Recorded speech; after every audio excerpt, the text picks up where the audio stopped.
Faly mifankahita amintsika sy manonona ny fiadanan'i Jesosy indray ato anatin'ity horonan-tsary ataoko fohy dia fohy ity araka ny fotoana sy izay mamety azy. Loha hevitra jerentsika ato anio dia hoe ahoana ilay hoe raisy Jesosy Kristy ho tompo sy mpamonjy amin'ny fiainanao. Izy io no tena marina dia tokony tsy ho zavatra sarotra be mihitsy. Tsy tokony ho zavatra mila protocole be mihitsy. Ety am-piandohana aloha dia tsy pihako mazava tsara atao anatin'ny fizarana fa hoe ny tompontsoa Jesosy Kristy ny fanahy masina dia tsy hoe zavatra ohatran'ny hoe produit na ohatran'ny hoe savony na ohatran'ny hoe inona koa zany. Ohatran'ny hoe hitanareo ohatran'ny hoe tapa-mofo ka hoe ity Jesosy raiso. Fa Jesosy dia tena ngeza be. Izay le hoe ngeza be izay raha mbola famaritana izay. Fa ao anatin'izay hoe angezana izay hitondrana ny fisainana sy ny fieritreretantsika dia tsy hitanao mihitsy hoe ahoana ary no andrefesanao azy sy andanjanao anazy sy imesurenao anazy sy hamaritanao anazy. Fa du moment zany tsika mbola manana an'izay fisainana sy fieritreretana izay hoe mahavita mamaritra hoe ohatran'izao ekena fa ny soratra masina dia maneho an'izay torolalana izay fa ny tena marina tsy afaka refesin'ny fisainantsika sy ny fieritreretantsika izay falehibeazan'Andriamanitra izay. Fa ny teny fotsiny ihany hoe filazana lehibe izy dia selon ny fanakarantsika sy ny fisainantsika amin'ny maha-olombelona antsika. Iany ary misy tenin'Andriamanitra anankiroa reto tsy maninona anankitelo hoentintsika mamariparitra fohifohy manakatra an'izay hoe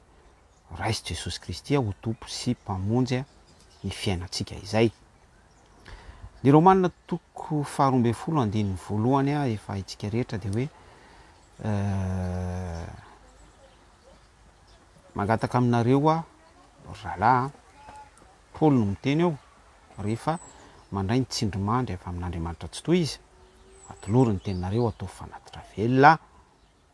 fanompom-panahy mety tsy akasitrahana tokony ataontsika zany izay atolory ny tenanareo atao fanatitra velona. Ao anatin'izay tsy misy hoe raiso Jesosy Kristy fa izay anefa dia midika fa ny fanolorantsika ny tenantsika ito passage hoentin'ny Paoly ito dia misadresse amin'ny olona conscient, olon-dehibe, olona izany manana fahatserovan-tena. Atolory ny tenanareo atao fanatitra velona. Izany hoe ny olona anankiray conscient amin'ny fahadisoany amin'ny fahalemeny, amin'ny tsy fahombiazany, amin'ny tsy fahatanterahany eo amin'ny zavatra izay ataony,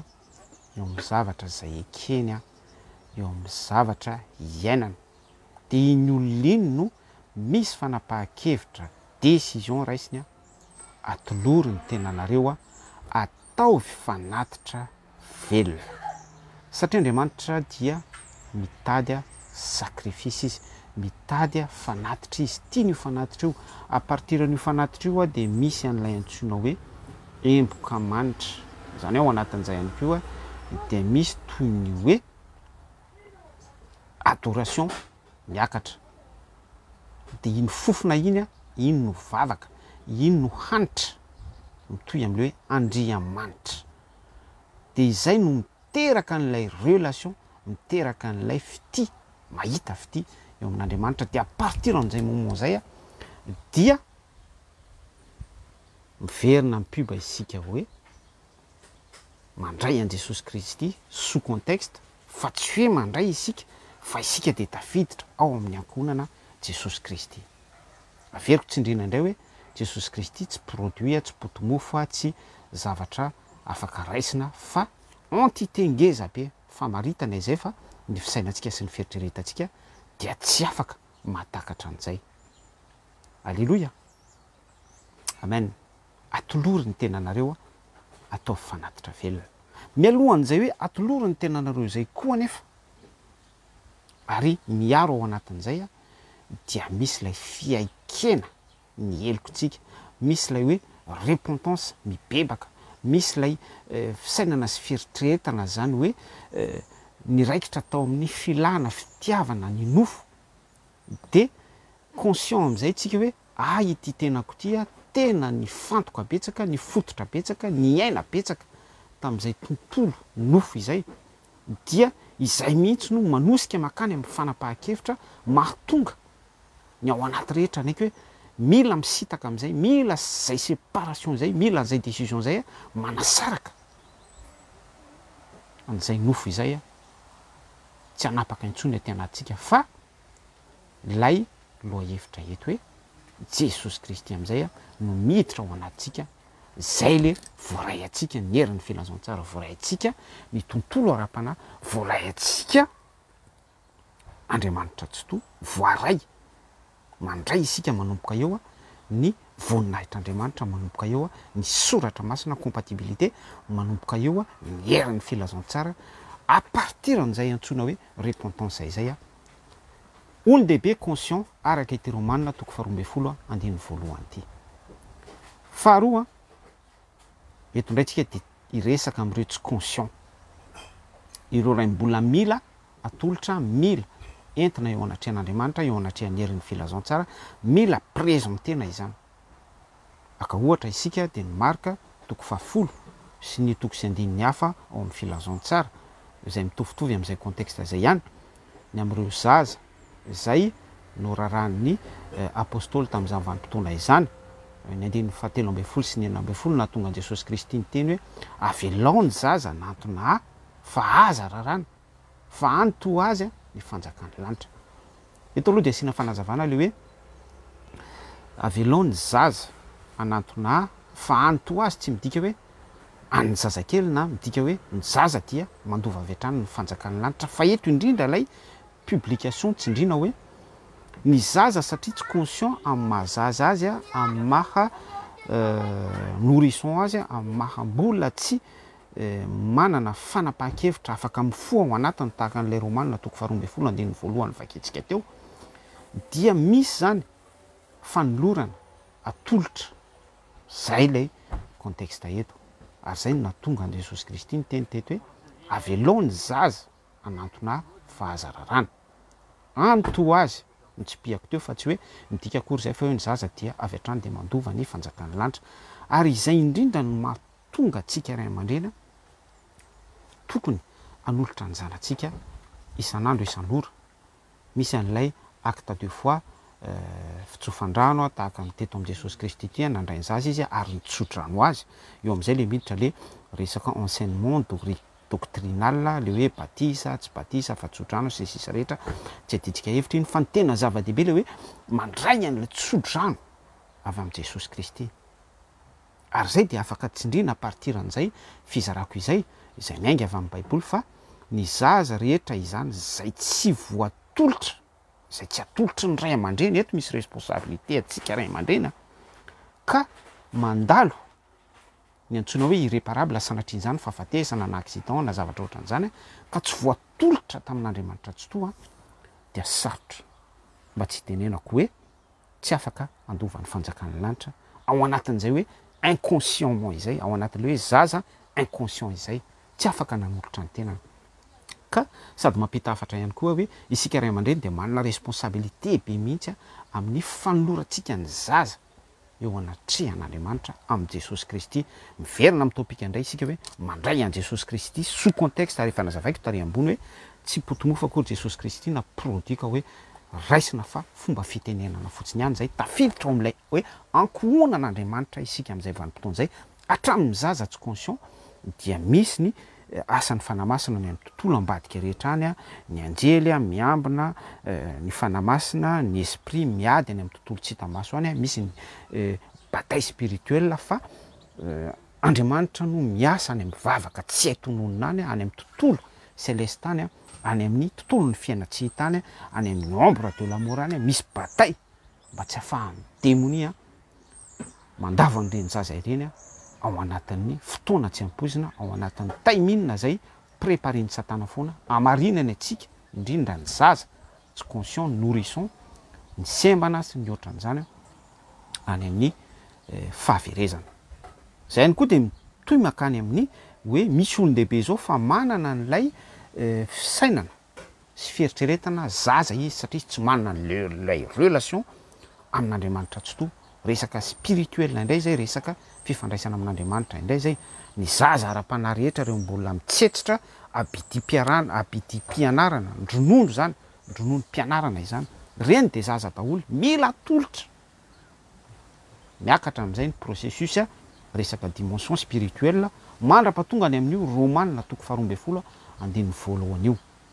Eo amin'ny Romanina toko 12 io mantsy hoe atoloro ny tenanareo teo fanatitra velona rehefa tena resahana lalina be izy io dia miditra any amin'ny resaka fanjakam-pisorona satria misy fisoronana zay le hoe sady mpanjaka no mpisorona, tonga mpanjaka ny tenan'ilay olona maître, misy esprit fanan'Andriamanitra miditra ao amin'ilay olona, mipetraka amin'ilay olona, tonga maître an'ilay olona de lasa mpanjaka izy, esprit mpanjaka. Davida mpanjaka, Solomona mpanjaka sy ireo be da be voahositra araka ny sitrapon'Andriamanitra selon ny vision an'Andriamanitra foana, fa tsy hoe mpanjaka ohatra hoe mpitondra firenena malagasy na mpanjaka any amin'ny faritry Menabe na any amin'ny faritry sud-est iny na faritry Bongolava na ohatran'izany, na mpanjaka eto Imerina sy ny sisa rehetra, tsy any fa resaka tontolo ara-panahy no resahantsika eto. Ny verset farany namafisantsika an'izany rehetrarehetra nambara izany de nasan'ny apôstôly toko 2 andininy 5:30 haitsika rehetra hoe aoka ho fantatrareo ry Israely rehetra fa iny Jesosy zay nomboanareo tamin'ny hazo fijaliana iny de efa nataon'Andriamanitra ho tompo Kristy mpanjaka, mpanapaka sy ny sisa rehetra afahantsika mahazo ny hevitra zay soratra masina izay mametraka fa hoe Jesosy Kristy no misy tompo mpanavitra, mpanjaka, mpanapaka, tompony tompo, mpanjaka ny mpanjaka sy ny sisa rehetra. Ianao ihany koa zany isika rehetra ihany koa zany de mila conscient, mila mahafantatra, mila mahalala tsara fa après ny fanoloran-tenantsika, satria izay zavatra zay tsy afaka ho fantatsika ao amin'ny état de corps-tsika hoe mbola nofo isika charnel, ny hoe état de corps-tsika hoe mbola tsy nanolotra ny tenatsika ho an'Andriamanitra isika. Ary eto ny contexte atao amin'ity asan'ny apôstôly toko 2:5-30 ity de misadresse amin'ny vahoaka hébreu, ny apôstôly mitory ny herin'ny filazantsara, izy ireo de mandray mahafantatra tsara ny tanaka, mahafantatra tsara ny Torah, zany hoe efa nisy an'ilay relation tamin'Andriamanitra ary efa nisy ny resaka fora, valoandro, efa nisy ny fanekena rehetra zay 613 rois plus n'izany nanditin'Andriamanitra Elohim nomena tamin'ny alalan'ny Mosesy sy ry Arona tao amin'ny tendrombohitra Horeba, ny mpaminany rehetra, ny patriarka rehetra, tsara laza ny finoana nanomboka tany amin'ny Abrahama, fifanekena entre ny Elohim sy ny vahoaka hébreu. Tiana tenena am'izay de le relation efa nisy zany zay étape zay hoe efa nisy cordon, nisy lien fifandraisana Andriamanitra tsy to sy ny vahoaka Israel. Fa eto anefa ny apôstôly dia affirme manamafina hoe aoka ho fantatrareo izy fa iny Jesosy Kristy zay nomboanareo tamin'ny hazo fijaliana iny. Zay de attention fa midika fa tsy hoe tafiditra amin'ny ankohonana isika en relation ao anatin'ilay système ohatra hoe nomenantsika ny lalàna.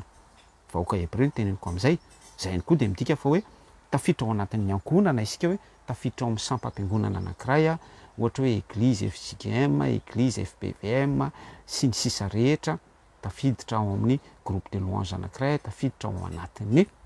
sampana lehilahy lehibe anankiray na fivavahana secte anankiray, mialatsiny amin'izay fitenenana zay, sampana anankiray sy ny sisa rehetra, institution isan-karazany. Tsy midika akory zany fa hoe rehefa tafiditra ao anatin'izay tsika de hoe tafiditra ao anatin'ny lalam-pamonjena ihany koa, tafiditra ao anatin'ilay tuyau voavontsy, tafiditra ao anatin'izay crénion zanak'Andriamanitra. Efa nisy fotoantsika nanambara an'izay sy nampianatra an'izay, tsy izay le izy fa eto anefa ny apôstôly de manamafy mihitsy hoe aoka ho fantatrareo zany hoe sika ihany koa zany dia misy an'izay soratra masina izay manao rappel amitsika hoe aoka ho fantatsika, aoka ho haitsika tsara mihitsy, aoka ho tsapatsika ny landa zay fa iny Jesosy Kristy zay nomboana teo amin'ny hazo fijaliana iny nomboana no niotako sy niotanao, satria azadiny fa efa samy nanota avokoa isika rehetra, tsy misy manana ny voninahitr'Andriamanitra na de ray aza any amin'ny Romanina misy an'izay passage izay, dia efa nasandratr'Andriamanitra ho tompo sy Kristy mpanjaka ny mpanjaka, sauveur sy ny sisa rehetra zay afaka anamafisatsika ny hevitra zay soratra masina izay, izany hoe izay heviteny izay dia mila velona sy mifo marina ihany koa atao anatintsika izay tafiditra amin'ity fantsona resahana eto ity hoe efa nanolo tena araky ny Romanina na ihany koa hoe zaza isika mitombo après natolotry ny ray aman-drenitsika de miakatra processus selon ny dimension araky ny fitondran'ny système religieux atsika tsiraray avy na ivelan'izay ihany koa zay le hoe système religieux zay ohatra hoe ny fiangonan-dehibe zao de hoe miditra sekolilady ianao sampana dingana voalohana dingana faharoa dingana fahatelo mitombo arak'izay de avy eo anao mpandray alohan'izay le hoe mandray zay misy karatra zay fa après zay karatra adidy mahampandray mianatra catéchomène sy ny sisa rehetra de mandalo confirmation fitombona ao anatin'ilay système izay fa ale voara hoe mitombo ihany koa ve ny fahalalana ny sitrapon'Andriamanitra sy ny fankatoavana eo amin'izay le hoe nanolotra ny tenany marina le olona atolory ny tenanareo atao fanatitra velona mirosotsy kelikely amin'izay de ohatran'izay ihany koa ny amin'ny système fiangonana hafa mety hoe zandriny na secte isan-karazany fa ny vokatry ny fanafoana no mitaratra an'izay ny Galatiana toko 5 izay no mitaratra an'le mpino hoe lalana tsara sy mahitsy araky ny